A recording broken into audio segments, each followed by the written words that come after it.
as the man who will lead the Select Committee says Hillary Clinton will testify or else. Good morning, everybody. We're about to find out a lot on this, and I'm Bill Hemmer. Welcome here to America's Newsroom on a Thursday. Good morning, everybody. I'm Martha McCallum. So tensions are reaching a fever pitch on Capitol Hill over what would be the first Select Committee to be appointed in a long, long time.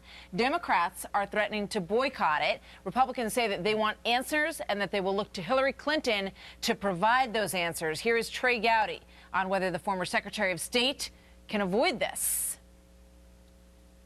If she can get out of a subpoena, she can get out of it. But I don't send invitations to cocktail parties. We're going to send subpoenas, and we're going to expect her to comply. And if you don't comply, she'll suffer the same panoply of consequences that any of your viewers who don't comply with a subpoena will suffer. Tucker Carlson's editor of the Daily Caller, co-host of Fox and Friends of the Weekend. Good morning to you, Tucker. Morning, Bill. What are the problems as you see them for Democrats here? First, on Hillary Clinton, what is the issue?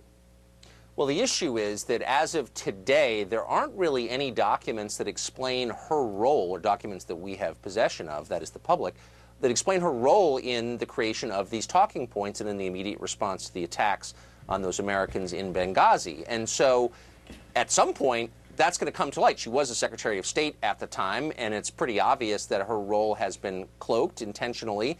And I would imagine that this congressional panel is going to get to the bottom of it, and who knows what they're going to find.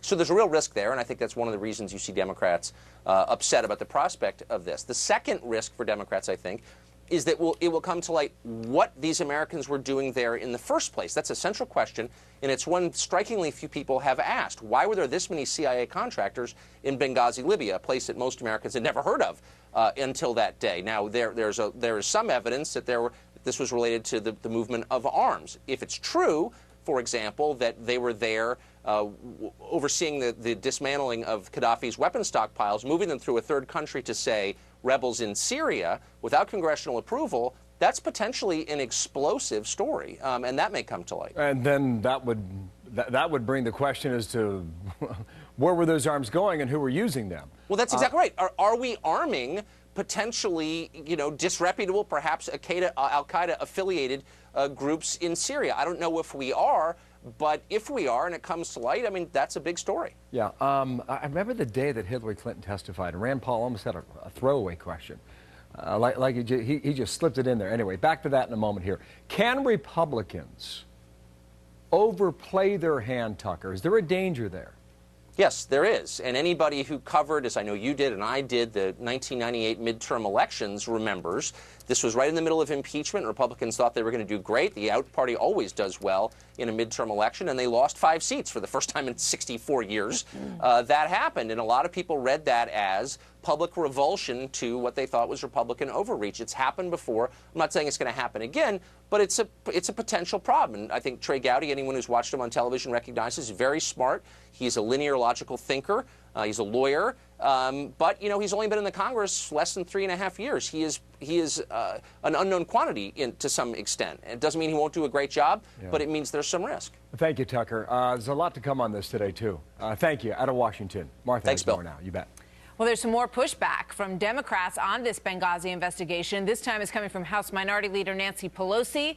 She is a really central figure in how all this is going to go. She's already slammed the plans for this select committee. She originally said she thought that Democrats should be involved, and now aides to Pelosi say that she's leaning towards a full boycott of this panel and not appointing the 5 Democrats that have been allotted for that committee. That could clearly be problematic. Coming up in the next hour, we're going to talk to top House Democrat Chris Van Hollen, the congressman, about this from Maryland. We'll talk to him coming up. Meanwhile, many questions left unanswered in Benghazi. Could our men have been saved ultimately? Why did it take so long to get help for them? Why did our military not respond sooner? Why were we not in a forward posture on September 11th? New Hampshire Senator Kelly Ayotte says that she has another big question. Where was President Obama that day and that night? He's the commander-in-chief. We had this attack that occurred over a 7-hour period, and I think the American people want to know what was he doing as the commander-in-chief that night? What actions did he take? Yet another question that will probably be raised by the Select Committee. How you answer that question is certainly one of the things you're driving at here to try and figure all that out. Trey Gowdy, in his interview with you 2 days ago, pointed to 3 things.